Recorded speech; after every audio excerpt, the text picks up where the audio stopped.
Nous sommes ravis, Rémi et moi, d'être ici pour vous présenter la bibliothèque municipale de Bonnet-de-Basilière. Nous y travaillons tous les deux à temps plein depuis 3 ans maintenant avec l'aide de 2 bénévoles, de Monique et Ève. Royal de la Civière, donc c'est une bibliothèque dans le sud de la Creuse, au cœur du Limousin, sur les contreforts du Massif central, à l'intersection des départements de la Corrèze et de la Haute-Vienne, à 60 km à l'est environ de Limoges. Royal a 2 gros atouts. La proximité d'un grand lac de 1000 hectares, niché entre des collines de feuillus et de résineux, évoquant un paysage sauvage canadien, très dépaysant, et la présence toute proche du plateau de Mille-Vaches. Depuis plusieurs décennies déjà, la Creuse enregistre une immigration d'environ 320 personnes par an. Une des principales raisons, en plus de cette nature sauvage, et vraiment encore très préservée, est l'existence d'un tissu associatif d'entraide très développé. Le plateau de Mille-Vaches attire des citadins friands d'idées, de culture, et ces nouveaux habitants sont d'importants utilisateurs de la médiathèque. Certaines familles ont décidé de faire l'école à la maison, et donc passent beaucoup de temps chez nous. Bien sûr, à côté de cette population, on trouve les anciens habitants du territoire et toutes les personnes, comme nous, qui ont été attirées pour la qualité de l'environnement. Alors ça, c'est en quelques mots une photographie du territoire. Donc la médiathèque a ouvert ses portes en juillet 2016. Elle est ouverte 30 heures par semaine. Elle compte plus de 1200 lecteurs actifs pour une population de 586 habitants.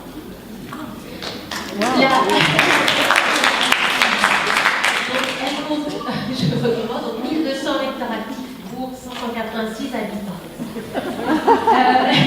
Ça paraît énorme, mais c'est le cas. Donc la zone d'attraction de la médiathèque s'agrandit régulièrement. Toutes les semaines, on compte des nouvelles inscriptions depuis l'ouverture de la médiathèque. Les lecteurs passent de plus en plus de temps dans l'espace. Le nombre de prêts est illimité. La durée est pratiquement pareille. Bon, là, on est en train de réclamer des livres de 2017. Mais sinon, c'est cette. Il n'y a pas de lettre de rappel, il n'y a pas d'amende, il y a beaucoup de bienveillance. Et si les livres sont abîmés, comme disait une de nos collègues, ce n'est pas très grave. Alors, on fonctionne sur la confiance, et vraiment, nos lecteurs nous le rendent très très bien. Donc, toutes les personnes qui poussent les portes de la bibliothèque, qui sont tout le temps ouvertes en été, grandes ouvertes, sont séduits par un espace lumineux, coloré, feutré, cosy. On y trouve plein de coussins, on y trouve des plantes vertes, on y trouve des jeux, la déco, du mobilier ancien récupéré dans les poubelles et retapé, justement, qui mettent un peu de chaleur au mobilier un peu classique des bibliothèques. Et tout le monde nous le dit, on se sent comme chez soi, on se sent comme à la maison. On peut prendre un café tout en lisant. Les enfants peuvent prendre leur goûter. Dans le coin des enfants, il y a des jeux, il y a des Playmobil, des dîners, plein de jouets. Les animaux ont le droit de venir, sans laisse. Les enfants peuvent rire, parler, courir.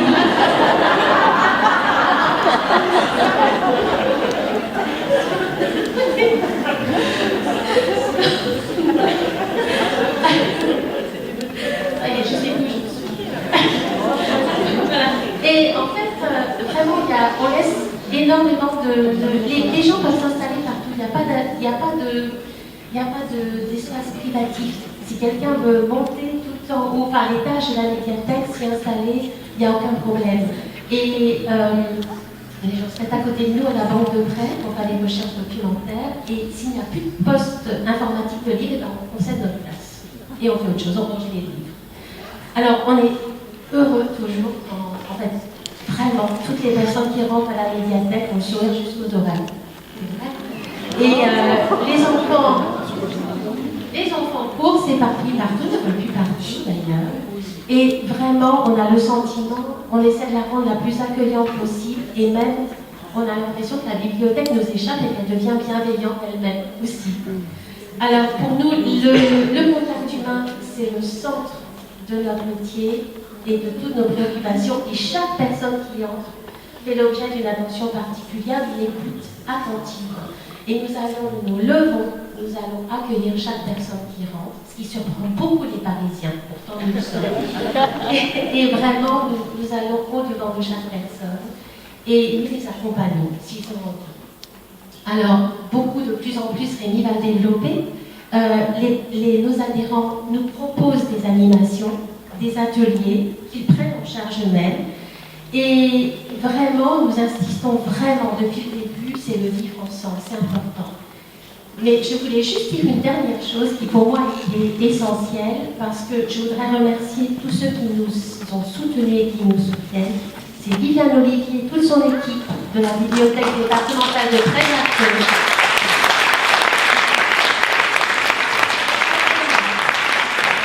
Joël Ladrac, formidable aussi.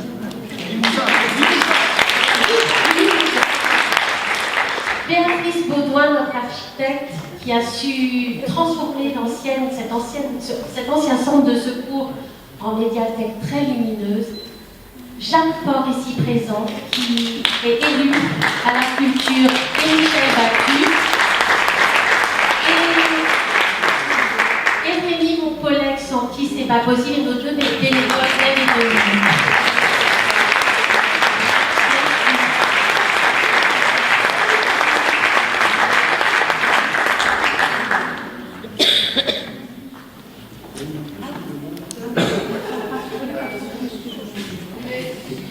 Oui, on a juste 2 secondes. Merci, mais merci Florence. Moi, je vais juste moi aussi lire un peu. Je ne suis pas un très grand orateur, donc plutôt que d'oublier des choses, je voulais les partager avec vous, donc je vais baisser un peu les yeux et merci de nous écouter. Bonjour à toutes et à tous. Alors simplement, avec ma collègue, nous, on est très attachés à la notion de service public, à l'accès à la culture pour tous. Dès l'ouverture de la médiathèque, on a réfléchi à comment on allait pouvoir désacraliser la lecture, la culture avec un grand L ou avec un grand C. Et comment rompre avec cette image qu'ont encore les bibliothèques aujourd'hui, le temple du savoir dans lequel on ne s'est pas vraiment entré. On a donc mis en place des animations qui a priori n'ont rien à voir avec la lecture et avec habituellement l'image qu'on se fait de ce qui se passe dans une bibliothèque. Donc des animations autour de la sophrologie, du massage, de la musique, de la couture, de la généalogie, des jeux vidéo en ligne, mais aussi sur table, des animations nature, environnement, scientifique, éducation de l'image, de la cuisine, du patrimoine, du théâtre, enfin bref, oui, ça va pas avoir vraiment grand-chose avec la lecture proprement dite, mais de toute façon, on oriente ensuite nos usagers ou non, puisque tout le monde est conduit à ces ateliers vers le livre après et la mise en valeur de nos collections. Alors le public a répondu vraiment tout de suite présent, il est venu en nombre.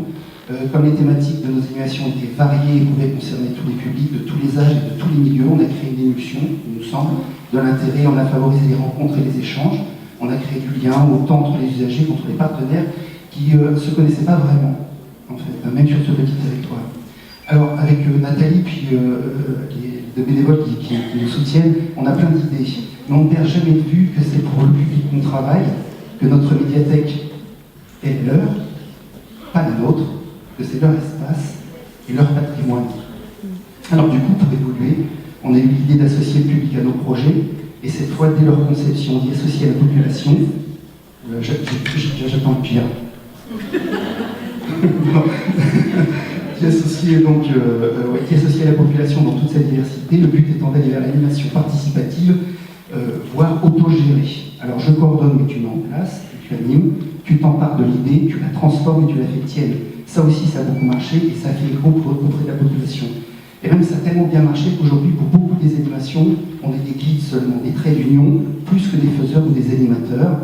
Les usagers ou non viennent nous proposer des animations, des expos, des soirées presque clés en main. Tous ont le désir de mettre en commun un savoir-faire et de partager leur expérience.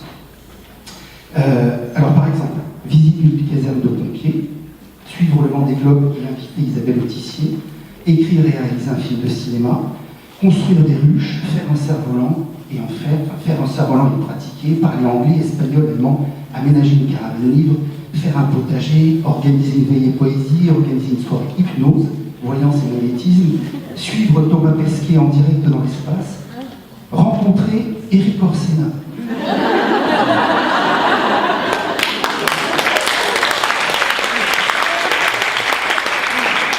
On en parlera tout à l'heure. C'est marrant parce qu'il y avait 15 un succès jusqu'à présent, vous voulez la fermer. Alors, rencontrer Eric Orsena, donc je viens de le voir, parce que franchement, c'est l'idéal aujourd'hui. Et il y avait alors une autre idée, c'était rencontrer Johnny Hallyday, mais lui, on n'a pas eu le temps. Et vous êtes toujours vivant entre vous. Projet, on vient ensemble. Bon, enfin bref, il y a aussi, oui, bon voilà, des créations.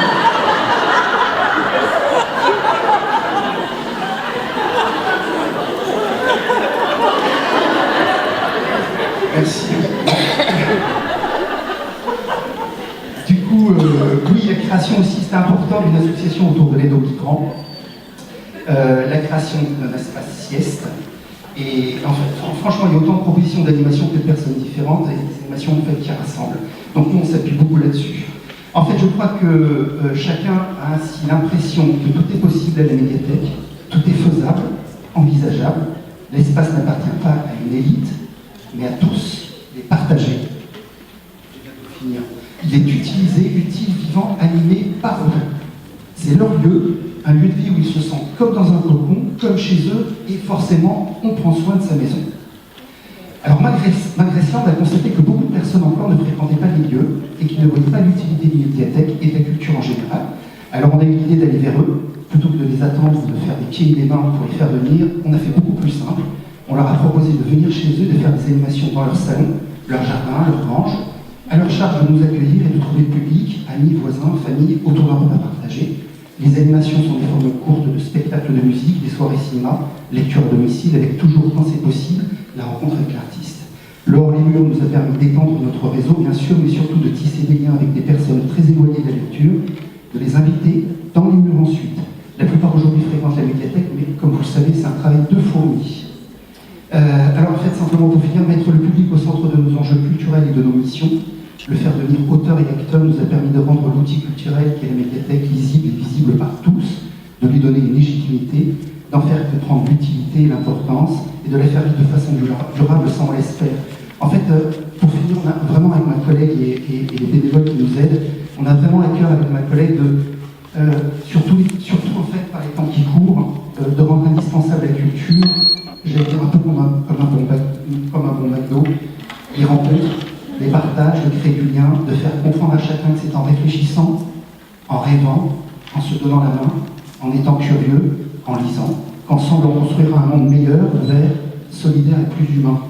Que la culture et que les médiathèques deviennent incontournables, c'est une grande ambition, mais on n'est pas les seuls à avoir cette conviction. Donc on est bien confiants